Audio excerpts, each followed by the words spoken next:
Fala galera, beleza? Equipe na marca, Nacal na área, para mais um quadro, Afinal, o que aconteceu com ele? Hoje a gente vai falar de um jogador muito especial para o torcedor brasileiro, para o torcedor do Flamengo, que também fez muita história por suas polêmicas, por seus desentendimentos fora do gramado, mas antes, roda a vinheta.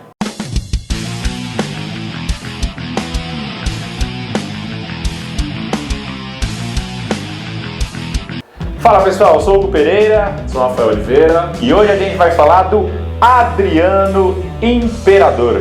Lembra dele? Canhotinho, forte, chutava 100 por hora. O homem era brabo, né, Rafael Oliveira?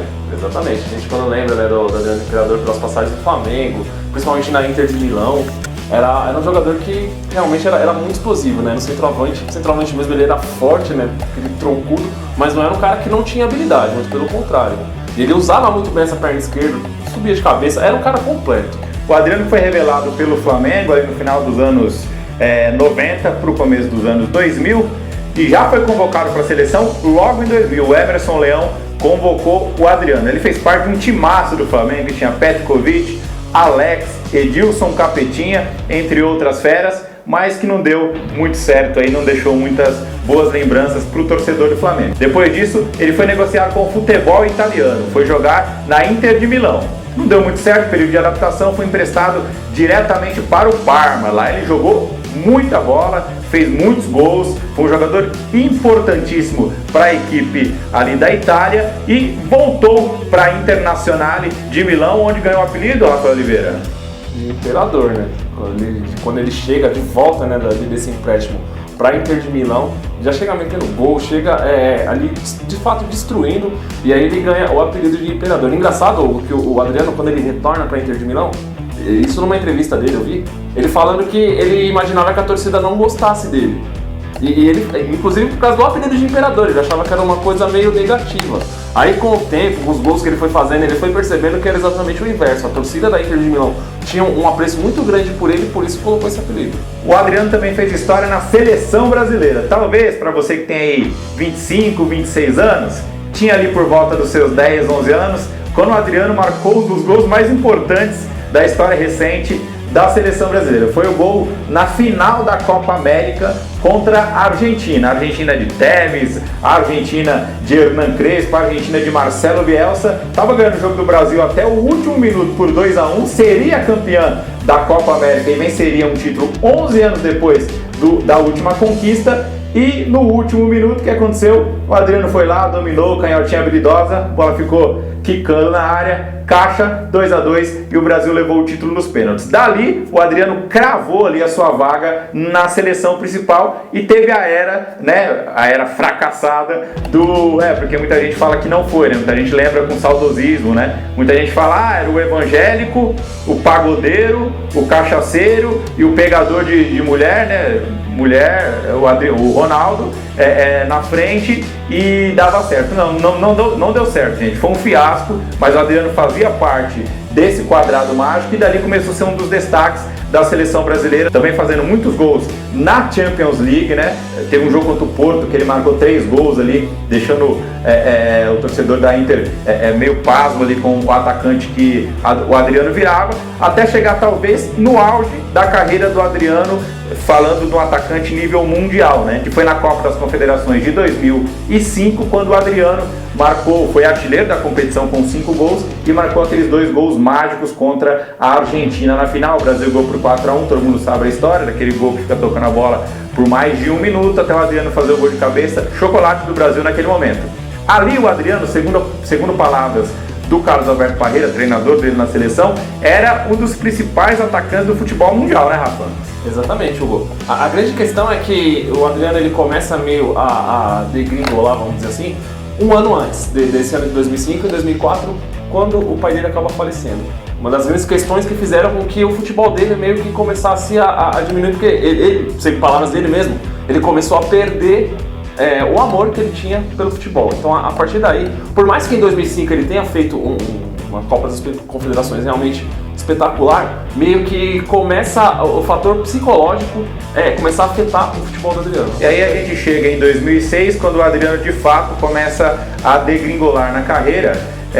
quando ele fez uma péssima Copa do Mundo, marcou 2 gols, né? É bom a gente lembrar, contra a Austrália e também contra a Gana, mas ali o Quadrado naufragou, o Adriano também não foi muito bem, e aí começa uma fase muito ruim na carreira do Adriano, começou a jogar pouco, o fator extracampo começou a interferir demais, até que o Adriano é emprestado para, digamos, fazer uma recuperação no São Paulo. E aí no São Paulo, com o Muricy Ramalho, São Paulo bicampeão brasileiro, o Adriano começa a dar ali sua volta por cima. Ele fez 17 gols em 21 jogos, 6 na Copa Libertadores da América e 11 no Campeonato Paulista daquele ano. 17 gols em 21 jogos, uma grande média, né? Se for ver para atacante, ele jogou meio ano ali, uma média espetacular. Voltou a ser convocado para a seleção brasileira, voltou para a Inter de Milão, na época comandada pelo José Mourinho, que tentou ajudá-lo, e segundo palavras do Scolari, deu uma entrevista recentemente no Bola da Vez, justamente falando sobre de que ele queria o Adriano no Chelsea. Ele assumiu o Chelsea após a metade de 2008. Só que o Mourinho já tinha ali colocado na cabeça que ajudaria o Adriano, fato que não deu muito certo, né, Rafa? Exatamente, Hugo. No ano de 2006, ele também passou por um outro problema particular. No Rio de Janeiro, uma batida policial, ele estava ali com alguns amigos e um desses amigos dele acabou sendo morto nessa batida policial.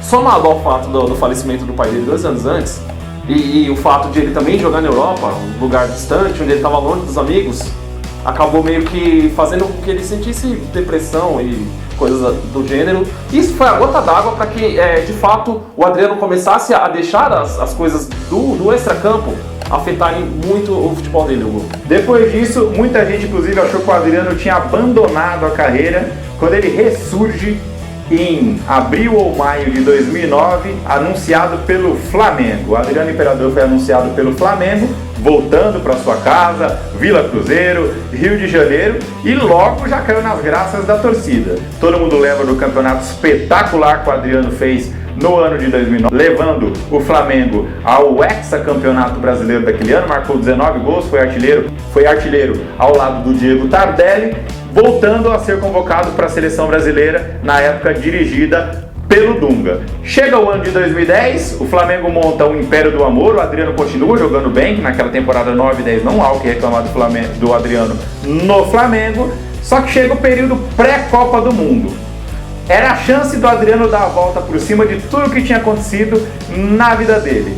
E o que ele fez, Rafael Oliveira? No dia que o Jorginho, isso segundo palavras do próprio Dunga, no dia que o Jorginho foi ver ele treinar para dar uma conversada com ele às vésperas da convocação para a Copa do Mundo, o Adriano fez o quê? Faltou no treino. Isso fez com que o Dunga perdesse a confiança no jogador e ele acabou não sendo convocado para a Copa do Mundo, mas também não precisava convocar o Grafite, né? O Dunga levou o Grafite no lugar dele, o Brasil perdeu a Copa e desde então o Adriano acabou não conseguindo mais voltar a ter o mesmo futebol, e também não voltou para a seleção. Foi jogar na Roma, teve um péssimo desempenho, inclusive um site italiano classificou ele como o pior jogador da história da Roma, teve um péssimo desempenho lá na equipe romanista e veio jogar no Corinthians, né, Rafael Oliveira? Exatamente, ele veio pro Corinthians para suprir a ausência que o Ronaldo deixou ali. O Ronaldo, ao se aposentar, deixa uma lacuna ali, né, na equipe do Corinthians, e o Adriano vem para exatamente tentar cobrir essa lacuna, mas a gente sabe que esse desempenho do Adriano no Corinthians não foi bom, foi uma contratação de muito peso, mas de futebol nada. E teve um porém também, o Adriano logo contratado pelo Corinthians, nos primeiros 15 dias ele contundiu, né? Teve uma contusão séria, acabou rompendo o ligamento do tendão de Aquiles, se não estou enganado, e acabou ficando fora boa parte da temporada, voltou no finzinho, inclusive fez um dos gols mais importantes da campanha do Corinthians, o gol contra o Atlético Mineiro. Ele tá tão fora de forma que ele começa a correr, começa a sair banha pra todo lado e tal, e cai o short dele ali, o Tadeu Schmidt até brinca, né, na hora dos gols do Fantástico, falando que mostrou ali o cofrinho, etc e tal. O Adriano faz o gol, mas a desconexão dele com o Corinthians era tão forte que ele nem para a festa do título foi após conquistar o Campeonato Brasileiro de 2011. Voltou em 2012, inscrito na Copa Libertadores da América, mas acabou sendo desligado do Corinthians, foi demitido por justa causa da equipe corintiana. O Tite fala no livro dele que uma das maiores decepções que ele tem na carreira foi não ter conseguido ajudar o Adriano. Por outro lado, né, o Adriano saiu tacando pedra no Corinthians, dizendo que o Corinthians não tinha meios legais ali de poder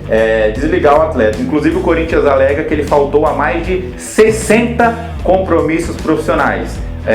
Isso inclui as sessões de fisioterapia que ele tinha que fazer. Numa entrevista no Fantástico, o Adriano disse que ele faltava, mas não deixava de avisar. Tá tudo certo, né, Adriano?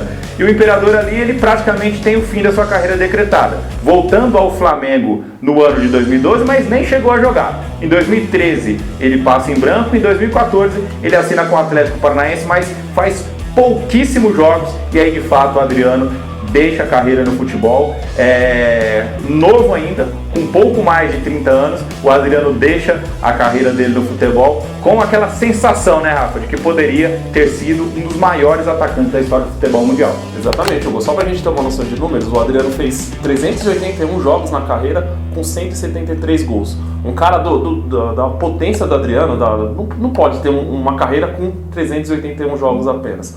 A gente vê que, de fato, ele permitiu que esse extracampo, a gente sabe essas questões psicológicas como são, mas ele, sendo o atacante que era, sendo o prodígio que era, ele acabou deixando essas coisas extracampo ultrapassassem, né, a linha do campo, acabou atrapalhando muito a carreira dele e também atrapalhou um pouco o nosso sonho como brasileiro, porque como você falou, em 2010, imagina se o Adriano fosse o atacante da Copa de 2010, a gente não seria obrigado a aturar o Luiz Fabiano na seleção, por exemplo. E muito menos o Grafite, que foi convocado também no lugar ali do Adriano. Bom, galera, esse foi mais um Afinal. O que aconteceu com ele, a gente sabe muito bem o que aconteceu com o Adriano para ele ter essa queda drástica no seu futebol. Lembrando para você, deixar o seu like no vídeo, curtir, compartilhar e aquilo, se você se inscrever no canal, quando batemos a meta de 500 inscritos, sortearemos uma camisa do seu time do coração. Se você ganhar um sorteio, você vai escolher a camisa que você quiser, que a gente vai enviar para você em todo o Brasil. Forte abraço!